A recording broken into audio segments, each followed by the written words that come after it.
Buenas tardes, bienvenidos a esta magnífica Biblioteca Pública de León y a esta nueva presentación del libro de Rubén Abella. Agradecemos al Instituto Castellano y Leonés de la Lengua esta organización. Dice la sangre que este libro justifica en sí mismo que antes de seguir les pida perdón y explique aquí en León lo que para ustedes será una suplantación. Yo también soy Magín Revillo, pero no soy el que ustedes conocen o escucharon hace años en Radio León. Soy su sobrino y me alegra y agradezco a mi tío que hoy nos acompañe, José Magín, y bienvenido también su hijo Gonzalo, escritor, avezado hombre de la crítica de la cinematografía española y en particular del 007 y profesor en esta ciudad. Como lo harían si la muerte no les hubiera salido al paso, estarían aquí también mis padres. Él, para añadir todavía más confusiones, recuerdos y memorias, como nos ayudará este libro a hacer, él fue el último Gullón, penúltimo director del Banco de España en esta ciudad, cerrando también casi un círculo, puesto que su abuelo, mi bisabuelo, fue el primer director que hubo del Banco de España en León. Es casualidad que sean estos detalles, como comprenderán si leen Dice la sangre, los que me ayudarán todavía más a disfrutar del juego de memorias y recuerdos que este libro nos propone. Y también por casualidad, no solo que me haya regalado la suerte de leerlo, sino que me ha dado la oportunidad de conocer a su autor, que llega a León acompañado de honores y parabienes. Qué bonita, Rubén, la tarjeta de presentación que te hizo la semana pasada en la Nueva Crónica José Ignacio García. Muy generosa. Rubén es un vallisoletano, pero de raíces maragatas, que si pueden y quieren leer, les hará descubrir y viajar por esta nuestra tierra leonesa, de piedras, ruinas y personas que a veces creemos conocer y no acabamos de conocer nunca. Así somos y así nos podemos contar y compartir. Rubén Abella dedica su libro a María y como la voluntad del lector es siempre libre, mi María se convierte en su bisabuela, la que yo no conocí, pero a la que siempre he ligado con la historia de España. Doña María era una mujer viuda que llegó desde Villafranca y que en Astorga montó sus reales en el Hostal Iberia. Estaba frente a la Estación del Norte, antes incluso de una guerra civil que trajo a Astorga mineros asturianos a los que en la bimilenaria tenían mucho miedo. Y si conocen, si no la conocen, deberían hacerlo. Le robaron en aquel hostal, que ya no existe, 500 pesetas. 500 pesetas de entonces que el teniente Menéndez, era el jefe del tren, recuperó a voz en grito y entregó a un tal Víctor, el francés, para su devolución antes de que finalmente los mineros pasaran de largo y no hicieran nada en Astorga. Una historia que sabe y cuenta muy bien mi amigo militar e historiador Miguel García Bañales, estudioso de muchas causas militares que llevaron a la muerte a muchos como al teniente Menéndez o a Víctor el francés después de haber pasado por aquí, por ese hostal que hoy es maravilloso y que antes fue prisión. Como les he dicho, doña María era la bisabuela de Rubén y a Rubén se le debió pegar antes de nacer los húmeos y voces que dejaba a su paso el Shanghái o ese automotor que ya funcionaba en los años 60 del siglo pasado, años en los que Rubén, 1967, vino al mundo y el carbón dejaba paso a la electricidad y las máquinas dejaban de cambiarse, precisamente si lo recuerdan, en la estación de León. Y les cuento esto porque Dice la sangre es un relato de relatos, en el que todo cabe cuando se busca una de esas preguntas que antes o después todos nos hacemos. ¿De dónde vengo y a dónde quiero o me han hecho llegar? Dice la sangre se lo hará pasar bien, muy bien. Su mayor virtud es a la vez su mayor defecto. Van a tener la posibilidad de no dormir hasta devorar sus casi 300 páginas. Porque dice la sangre, habla de las tierras y gentes de León, de una Tavira que está cerca de esta capital y que muchos podrían asociar a Astorga sin necesidad de ver su nombre. Les garantizo que pronto descubrirán, los que allí hayan estado y la conozcan un poco, descubrirán referencias en cuestas, en calles, en plazas, en jardines, en cines. Y naturalmente iglesias y por supuesto ruinas y romanos, y ustedes o mejor nosotros dándole color y sabor a una composición singular donde nunca, ni tan siquiera al final, se acaba de saber toda la verdad, porque siempre el autor, insisto, nos propone un juego de memorias y de recuerdos. Dice la sangre es la vida y una vida singular como la que protagonizan los hombres y las mujeres de Tavira y por supuesto los sobrevenidos, los turistas, los que llegan los veranos que suelen ser madrileños y también los pijos frente a los malos, los enamorados frente a los que no lo están y los desconocidos y hasta el incendio en casa de María Dolores Pradera y siempre la familia, las familias. Había dicho que dice la sangre ha conseguido hacer de su mayor virtud el que, a mi juicio, es también su mayor defecto y se lo voy a decir con esa crudeza con la que habla Toñín. Y he dicho habla porque es casi el único que no escribe, que habla, tampoco dicta, para ponernos el mundo y aparte que desde hace unos días, desde la reflexión del presidente Sánchez, ese punto y aparte se ha puesto tan de moda. La virtud de este dice la sangre, lo más sobresaliente porque hay muchas, es que está muy bien escrito, que se disfruta leyendo y descubriendo historias y protagonistas, 17, increíble. ¿Cuál es su efecto? Que todos sus personajes que conforman con su nombre los relatos y que escriben muy bien, pues eso, todos, porque de eso va esta novela de Rubén, de escribir, de recordar, la memoria va por libre, dice, y anda que si no, nos lo demuestra. Rubén Abella me ha pedido que hablemos, que esto sea un pequeño diálogo en el que ustedes participan, si lo desean. Antes, para quienes hayan llegado aquí de nuevas, solo me resta decirles quién es este astorgano adoptivo. Porque en Astorga, como en Tavira, es muy frecuente que al primer saludo te pregunten ¿y tú de quién eres? Si yo tuviera que presentarles a Rubén, eso será algo que le pediré que él mismo complete de ser necesario.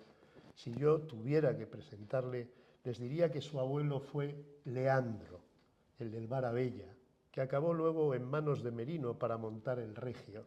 Y les dije que su bisabuela fue doña María, la de Liberia, la abuela de Marilola, su madre, la que un cáncer nos robó demasiado pronto, sin nunca perder las formas ni el buen humor. Y las tías, las que salían y ahora vemos menos, Pilar, Gela, pero que siguen por Tavira o por Astorga, que monta tanto, tanto monta. Y también en León, alguna bella que pasea o paseaba. Rubén Abella ha hecho mundo y el mundo le ha hecho el contador de historias que ahora nos regala libros, fotografías y algo tan difícil y complicado como enseñar al que no sabe. Rubén es doctor en filología inglesa. Ha vivido, trabajado, estudiado en los Estados Unidos y en Australia. Y desde el año 2002 se dedica a ganar premios por sus relatos. Fue finalista del Nadal en el año 2009. Es premio Torrente Ballester, premio Vargas Llosa de relato para los hoteles NH, premio Cucha 2020. Rubén ahora da clases en Madrid sin perder el tiempo, ese tiempo oro que comparte con sus estudiantes en la Universidad Pontificia de Comillas y hasta en talleres de escritura. Talleres donde recibe regalos al final de curso, rosquillas y galletas, quién sabe si con la esperanza de que en el siglo XXI los libros, querido editor, los libros acaben algún día vendiéndose, mejor leyéndose, como exquisitas rosquillas y galletas. Rubén, buenas tardes, bienvenido a León, donde te esperaban. Muchas gracias por esa presentación tan hermosa y tan generosa. Yo tengo una historia sobre el Hotel Iberia. El otro día estuve en Astorga y estuve por ahí. Y yo tengo una historia también familiar. Mi padre y mi madre se conocieron ahí. Mi padre estudiaba en Deusto, y en los viajes entre Deusto era gallego, pues en algunos viajes bajaba del tren para descansar y el Hotel Iberia estaba justo al otro lado de la estación. Y a mí me contaron en su momento que mi madre en ese momento estaba estudiando música, estaba estudiando piano, y mi bisabuela tenía un piano en la sala, en la entrada del hotel. Y ahí estaba mi madre, y suena un poquito a película, pero mi padre se bajó, miró a mi madre y ahí empezó la relación entre mi padre y mi madre. Es decir, se conocieron ahí y en parte yo existo gracias al hotel Iberia, que ya no existe, por cierto, es un edificio de apartamentos. Así que bueno, yo estoy encantado de poder pasear la novela por ahí, y yo creo que a lo mejor podríamos empezar hablando de lo que es la novela, para los que la vayan a leer. Dijiste antes que había 17, te quedaste un pelín corta, hay 21 personajes. La novela es un mosaico para mí es un mosaico de la memoria. Entonces, ¿qué es lo que van a encontrar los que se acerquen a la novela? Pues se van a encontrar ya desde la página 2, uno entiende, cada capítulo está encabezado por el nombre de un personaje. Y lo que leemos ahí es un texto, como bien has explicado, escrito por ese personaje que se está dirigiendo a alguien. ¿Qué es lo que entendemos al leer? Que ese alguien, cuya identidad no se conoce hasta muy el final de la novela, ha pedido a todas esas personas que le cuenten por escrito, eso es muy importante, lo que sucedió en su familia durante el verano de 1985. Entonces, lo que estamos recibiendo es textos escritos a toro pasado, muchos años después, sobre lo que cada uno recuerda y ha vivido. Y ahí empieza para mí lo divertido y lo complicado, porque el que va leyendo se va a ir dando cuenta de que los testimonios no siempre coinciden. Cuando no siempre coinciden, uno tiene que empezar a pensar por qué no coinciden. Y al final lo que yo propongo es una reflexión, primero, sobre la memoria, cómo recordamos o dejamos de recordar las cosas, y para mí más importante, porque va al centro de lo que yo soy, es la cuestión de la narración, contar historias. ¿Por qué contamos historias? ¿Cómo las contamos? Etcétera. No solamente las historias las cuentan los personajes que encabezan los capítulos, sino que dentro de sus historias hay otros personajes contando historias, como Frank, que es el conductor de la ambulancia, cuando cuenta la historia de María Dolores Pradera. Y todo, absolutamente todo, es inventado. Es inventado. Pero desde que estoy paseando la novela, por ejemplo en Astorga o aquí, pues la gente me habla de similitudes con la realidad. Y yo digo que sí. Yo digo que sí a todo. Oye, esa esquina es la esquina de Dios. Sí, sí, claro, sí. Porque no soy quien para decir que no es. Y para mí suscita otro debate que me parece importantísimo y muy interesante, que son ¿dónde están las barreras entre lo que es ficción y lo que... Muy quijotesco, al fin y al cabo. Bueno, pues quería empezar simplemente poniendo sobre la mesa un poquito lo que es la novela. Ese es el artificio, esa es la premisa que yo propongo, la memoria, las historias, y en el centro una mujer que le diagnostican un cáncer, que se llama Pilar, y todo lo que ocurre a su alrededor contado por 21 personas. Ese es el proyecto y esa es la invitación que hago. Y hay una referencia para mí bastante suculenta y al mismo tiempo inquietante, nada más abrir el libro.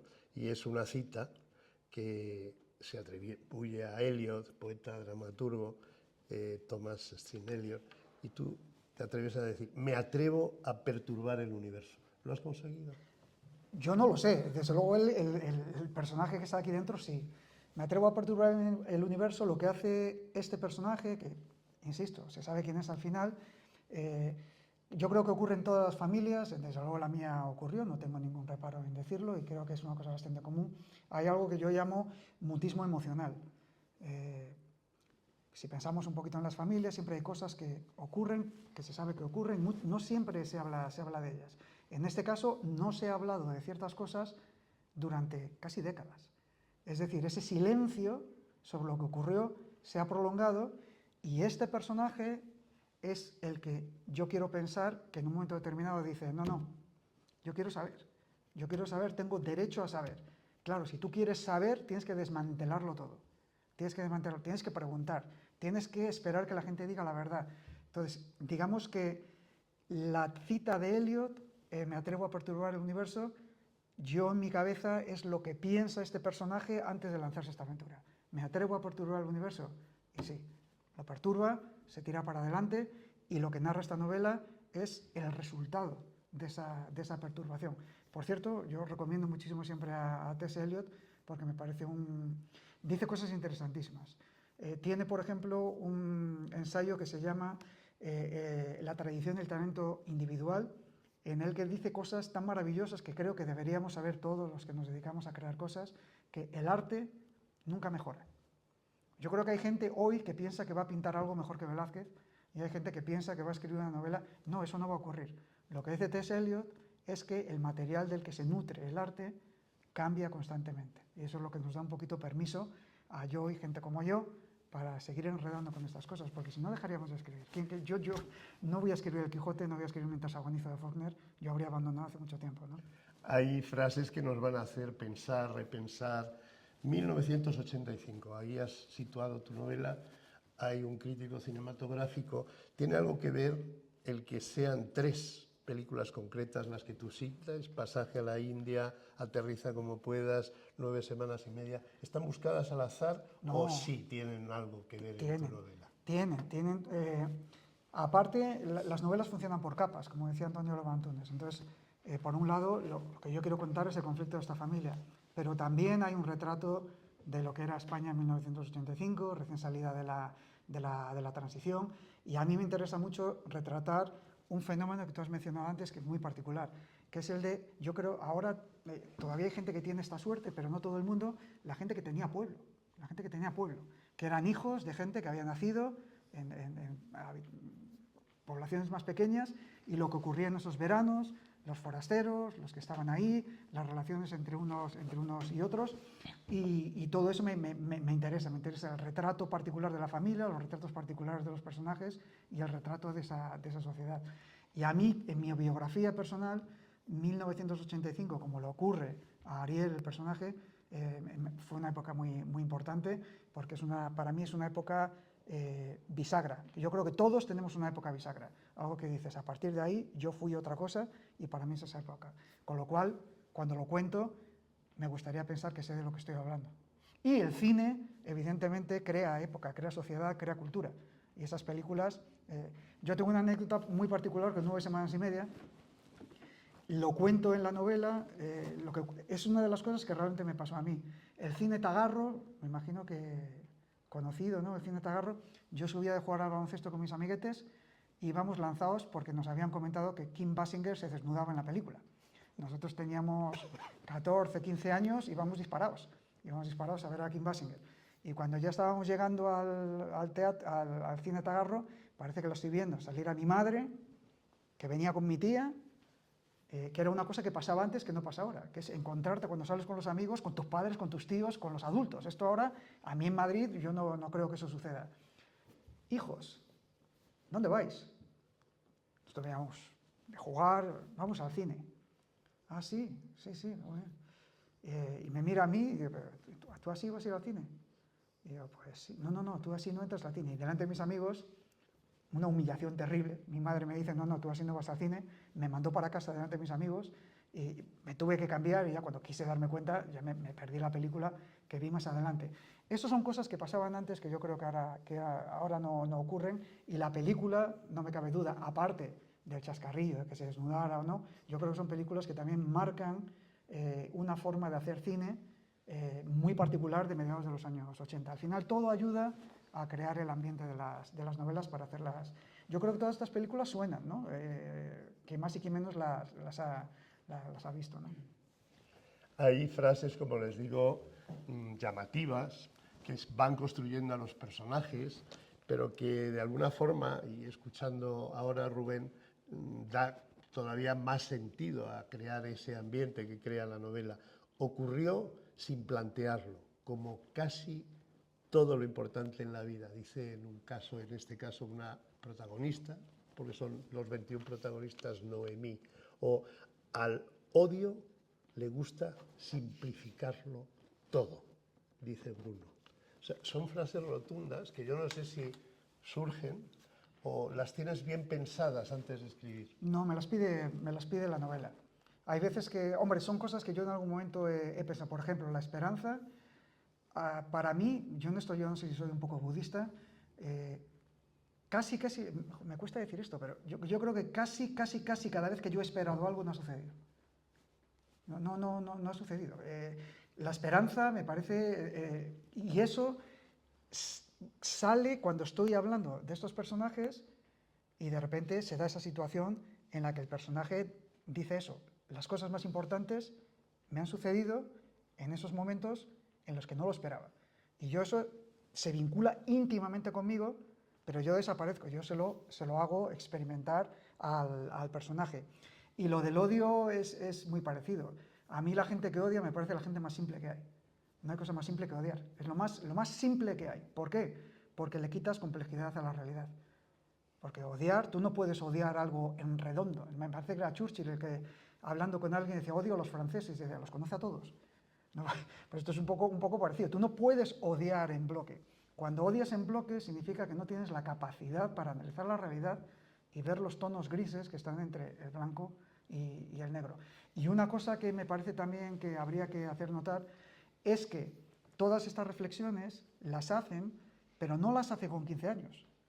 Las hacen cuando escriben esto. Es decir, es gente que ya ha vivido y que ya ha experimentado la vida y ha reflexionado sobre la vida.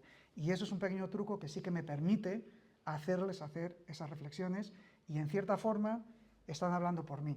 Pero a mí me gustaría que la voz no fuera la mía, sino la suya, ¿no? ¿Cómo explicarías, cómo montas tu novela? ¿La preparas, investigas, lo tienes previsto el capítulo, la forma en la que la vas a desarrollar, en este caso los personajes, lo que te van a ir contando? ¿Cómo es tu trabajo previo a ponerte a escribir? Cambia un poco de novela a novela, pero es una mezcla de todo. Para mí, la escritura, como tantas cosas en la vida, es una mezcla de la cabeza y del estómago.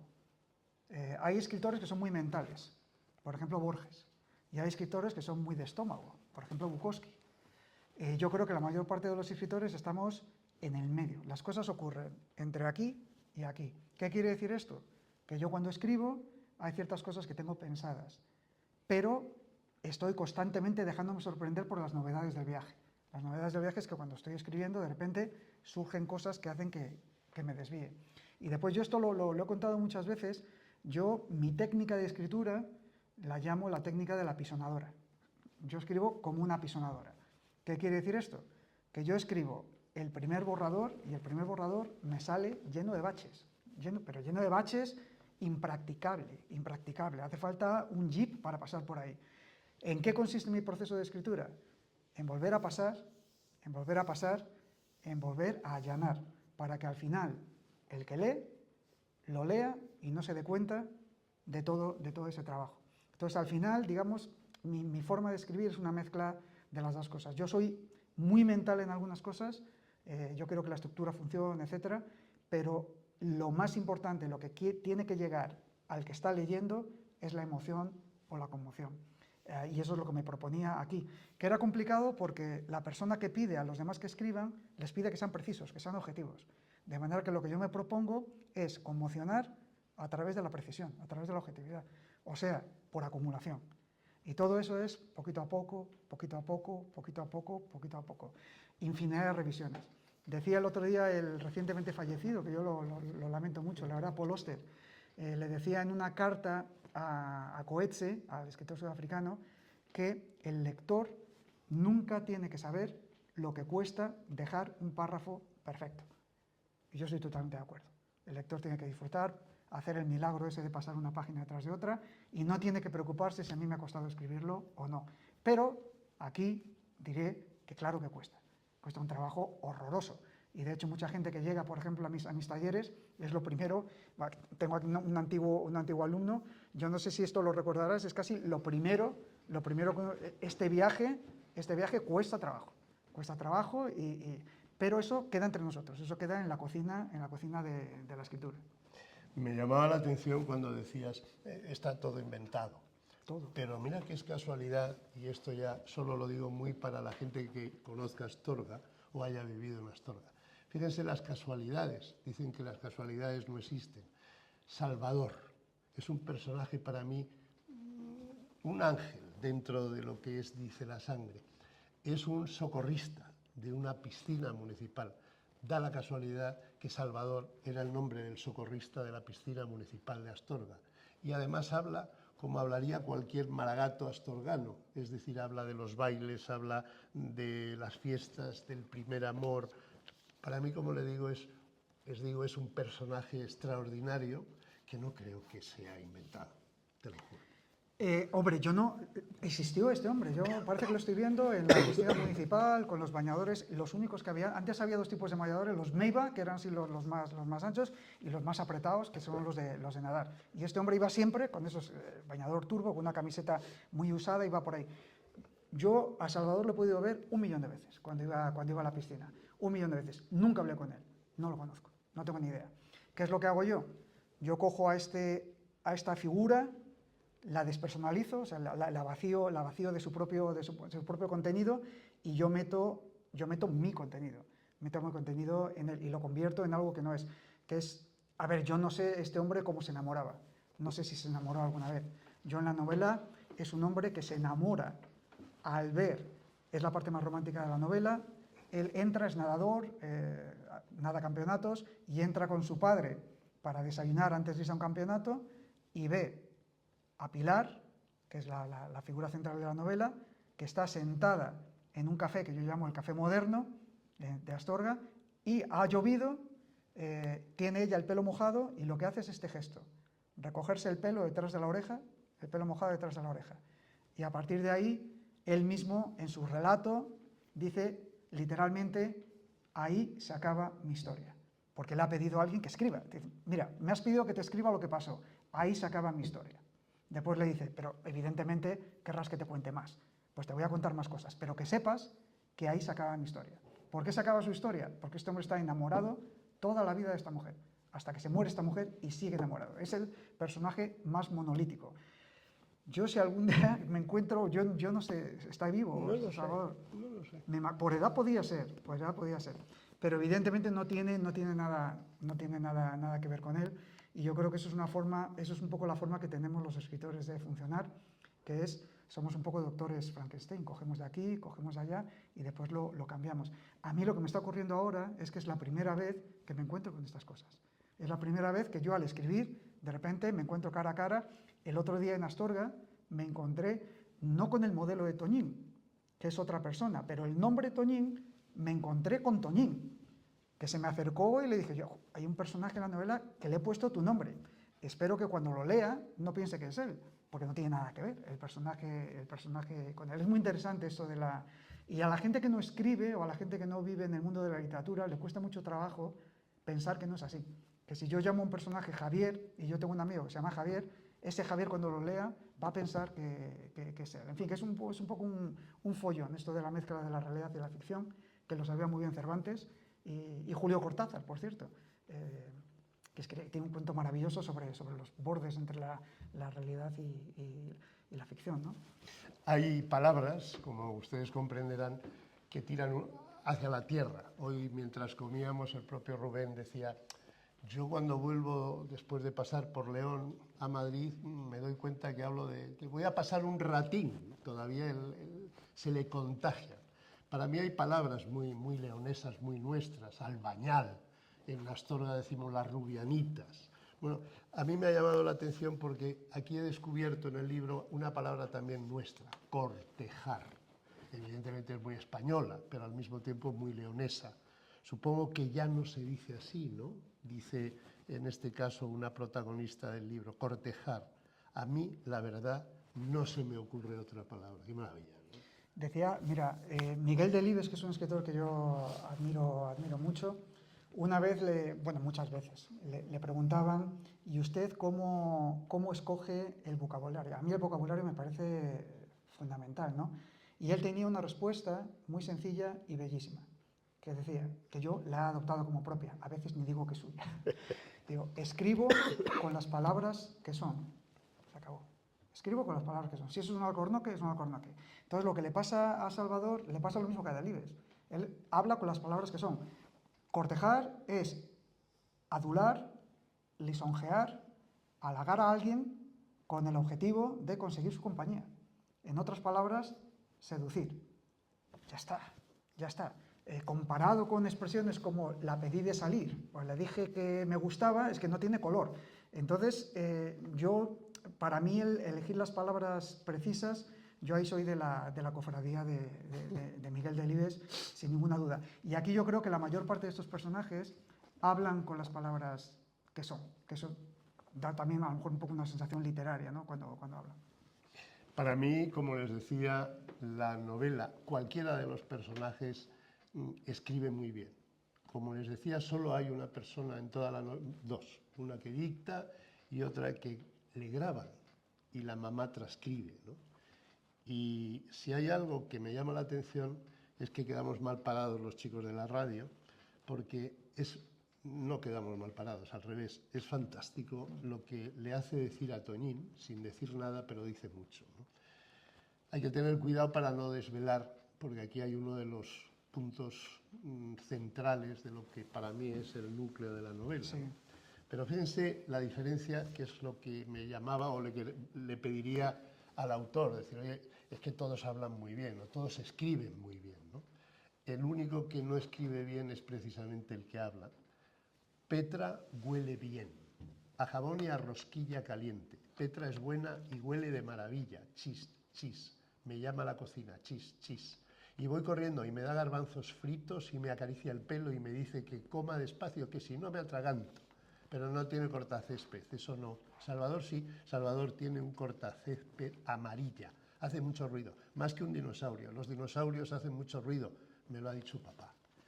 Esto es para mí el juego que tú de alguna forma nos trasladas como un examen casi, ¿no? Toñín es el que precisamente menos escribe y sin embargo el que de verdad nos va a dar el primer gran secreto de la novela, ¿no? La clave, sí. Hay una novela maravillosa que es Vía Revolucionaria, que hicieron una película también, que está Kate Winslet y Leonardo DiCaprio.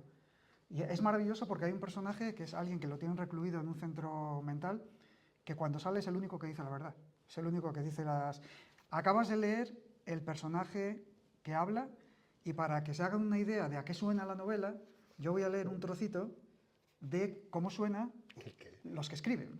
En este caso es Tessa, que Tessa es para mí uno de los personajes que más cariño le tengo, uno de los personajes que más sufre, uno de los personajes más inteligentes y como muchos inteligentes tiene la condena de la inteligencia. Y aquí, insisto, es un pasaje en el que está escribiendo a esta persona que les ha dicho, por favor, contadme qué pasó. Entonces, en este párrafo en particular, Tessa ya es en el futuro, ha hecho su propia vida y le escribe esto a esta persona. Le dice, claro, es raro porque yo soy hombre y esto es una mujer hablando.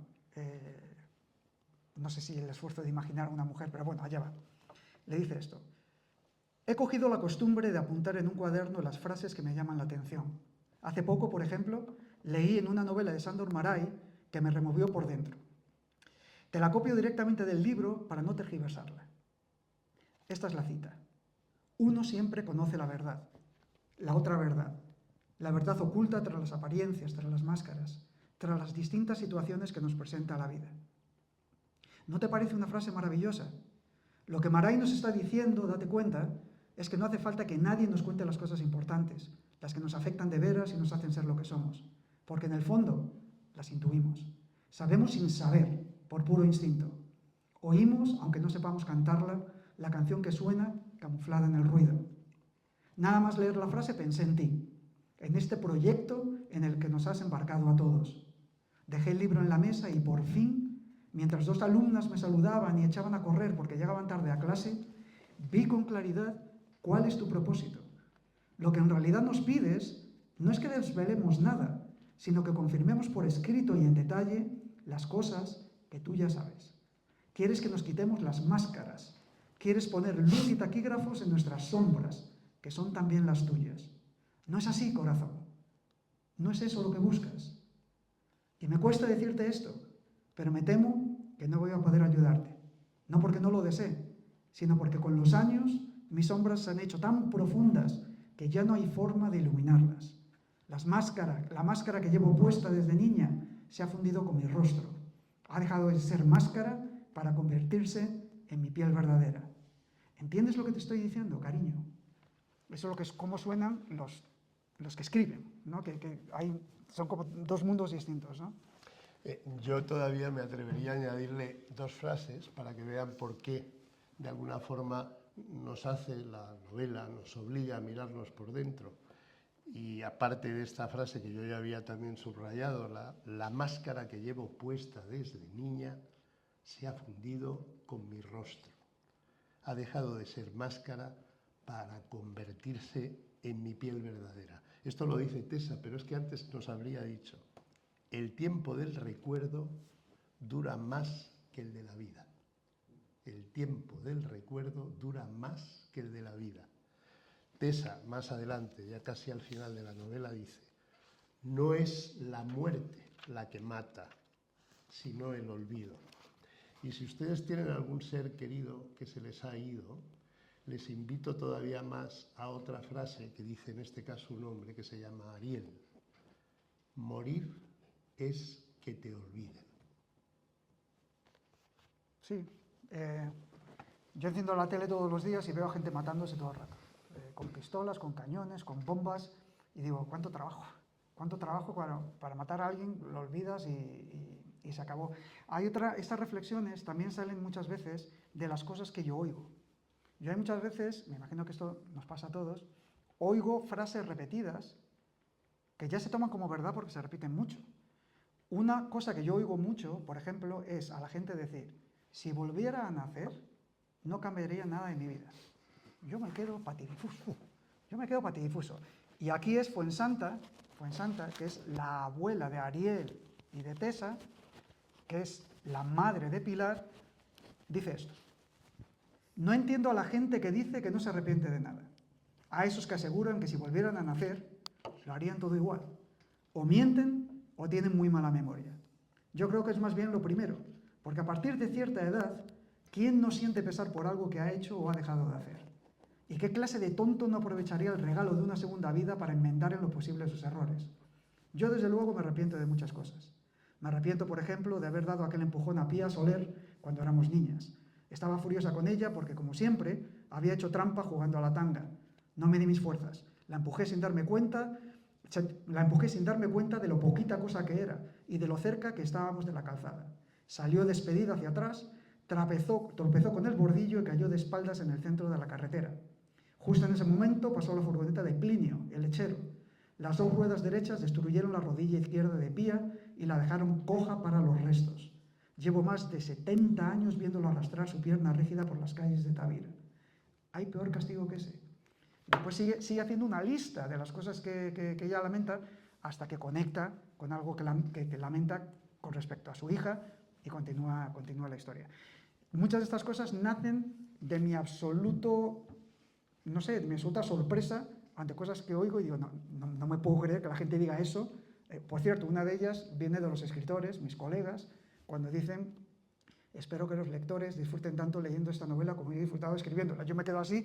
Yo, lo que a mí me pasa escribiendo una novela, no se lo deseo ni a mi peor enemigo. Digo, no, por favor, disfruten de leerla y no pasen por lo que he pasado yo. Y esas cosas se quedan en la recámara, se quedan como por ahí, por detrás, ¿no? Apuntadas. Y de repente estás escribiendo y la situación, dices, aquí cuadra, ¿no? Y la idea es que no queden postizas, que queden naturales, claro. Esto es Dice la Sangre, Rubén. Abrimos si quieren alguna pregunta, si tienen ustedes alguna pregunta que hacer al autor. Si no, damos por cerrado el acto, pueden pasar a comprar, a firmar, lo que deseen. A ver, un minuto. No hace falta el micro. No, para mí sí. Bueno, enhorabuena a los dos por la presentación, o por lo menos por esta introducción a la novela. Un par de preguntas breves, creo. La primera tiene que ver con la imaginación que decía el autor que vuelca en la novela y de que todo era fantástico e inventado. Teniendo en cuenta el argumento, no me lo creo, con lo cual me gustaría un porcentaje de cuánta realidad hay de la propia autobiografía del autor, en el sentido de que a mí me interesa mucho el género de las memorias cuánto de su familia hay ahí, quién es Pilar y qué porcentaje hay de realidad, si es que la hay o si quiere confesarlo. Y la segunda pregunta es, perdón. Empiezo por ahí. Después, Vale. si hubiera unos porcentajes, si hubiera recetas, esto se acabaría. Quiero decir que no, a mí me resulta imposible poner un porcentaje de cada cosa. Mira, por intentar contestar a la pregunta, para mí, a ver si la contesto, ¿vale? A mí, la escritura se basa en tres cosas. En tres, no hay más. Quiero decir, todo lo demás es secundario. Por un lado, está la memoria, las cosas que recordamos. Dentro de la memoria está la experiencia, las cosas que hemos hecho, si no las recordamos, no existen, o las cosas que nos cuentan los demás. La memoria, ahí está. Por otro lado está la imaginación, que es, en el caso de la escritura, es inventar cosas que no han ocurrido, pero podían haber ocurrido. La imaginación es distinta de la fantasía. Entonces, memoria, por un lado, imaginación por otro. Y por último, el lenguaje, que es, el lenguaje es esto, estos palitos que se ven ahí, eso es el lenguaje. Toda obra de ficción, toda novela, todo relato breve, se basa en esas tres cosas. Lo que no puedo hacer es un porcentaje. No puedo decirte, tanto es real. Lo que sí que podría decir es que esto es todo una mentira. Esto es todo mentira. Y mi propósito con todo esto es que sea una mentira que dice la verdad. Ahí está el chiste. Es decir, para mí me parece que es la esencia de la ficción. Inventar, transformar y que por debajo haya una verdad. No sé si he contestado o lo he liado más. Sí, yo creo que sí. Pero bueno, habrá que leerla para luego claro. Y discernir. yo entiendo, por ejemplo, cuando estuve en Astorga, había mucho interés en decir, pero esto es. Y yo es lo que decía antes, digo, sí. Si el lector quiere ver qué es eso, a mí me parece fenomenal. Yo creo que desde el momento en que yo lo pongo aquí, deja de ser realidad. Es verdad, pero no es realidad. Es igual que cuando haces una foto. Otra cosa que me deja patidifuso es la gente que piensa que las fotos nunca mienten. Desde el momento, iba a hacer así como una cámara, eso ya está pasado de moda, si cogéis un móvil, desde el momento que tú eliges lo que entra en el rectángulo, ya estamos mintiendo. ¿Cómo puedes decir que eso es verdad? Si yo hago una foto y os saco a vosotros dos, ¿qué pasa con los demás? Y digo, esto es lo que pasó ayer, ya estoy mintiendo.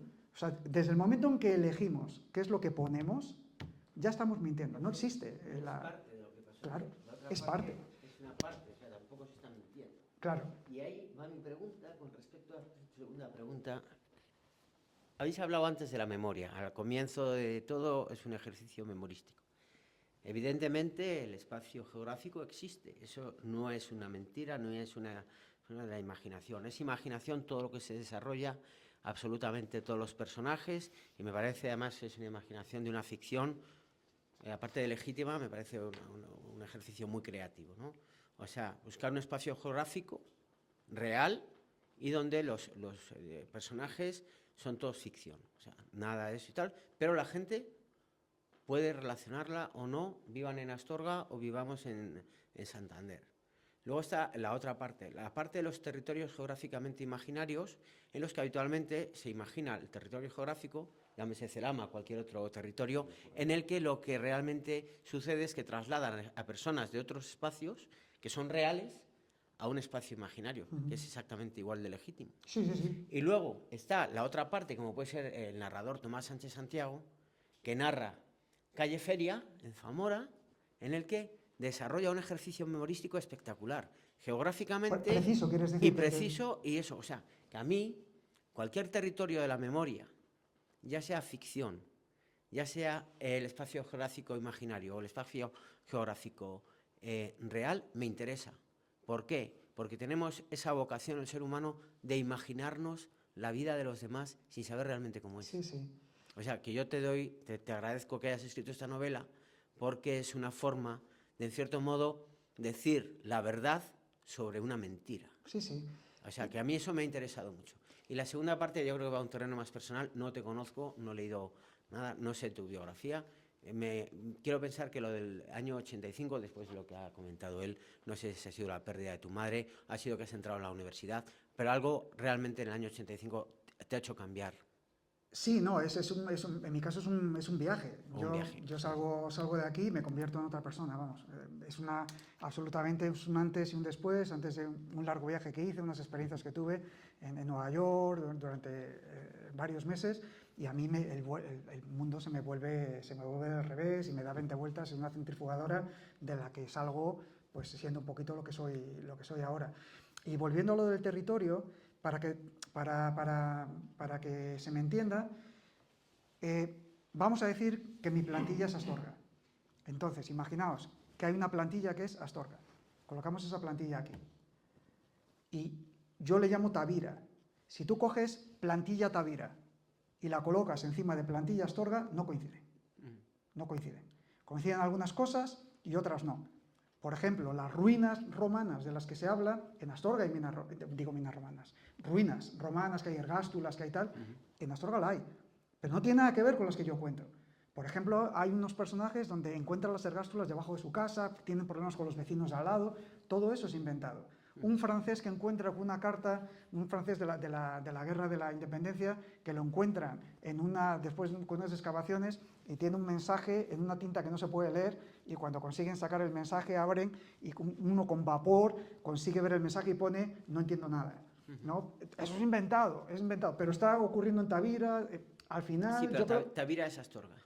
Ay, no es Astorga. yo diría, iba a decir sí, no, yo diría so. Es que lo que más gracia me hace es que a mí esto me gusta, ¿no? Porque al final la gente de Astorga, como bien decías antes, joder, van a hacer historia de tu libro. Porque, claro, una cosa es la realidad, la intrahistoria, una cosa es la intrahistoria, la historia de un territorio, y otra es la historia imaginada. Y tu novela va a perturbar mentes del futuro. Sí, sí. Va a perturbar gente. Joder, no tienen ni idea, tío, porque como dijo aquel Rubén Abella. Imagínate. Sí. Imagínate. Es una cosa Me buena. pasó igual con Baruch.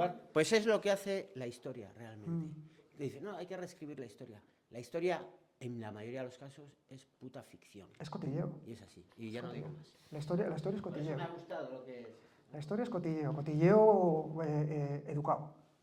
No, mi segunda pregunta precisamente era sobre los espacios imaginarios, ya mucha más breve, porque has citado a Faulkner también, y la pregunta era muy breve, era ¿Los que volver imaginarios, perdona? sobre los espacios imaginarios que habla Héctor, y como citaste a Faulkner también, Claro. la pregunta era si volverás a Tavira. Sí, vamos, sí. Yo volveré a región. A Yo volveré a región con Benet. Y a Macondo y a donde haga falta. De hecho, hay mucho de Faulkner aquí, hay un montón de Faulkner. El condado de Yoknapatawpha, ¿no?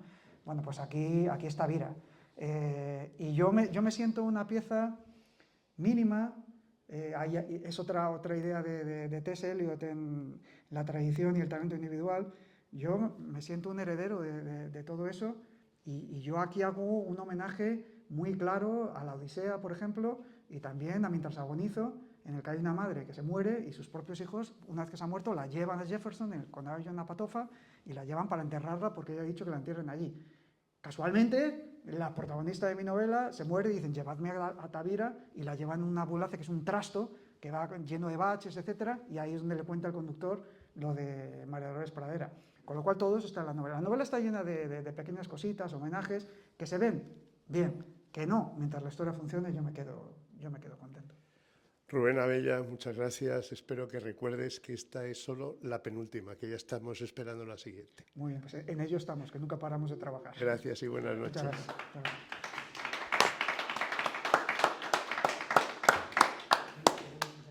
Muy bien.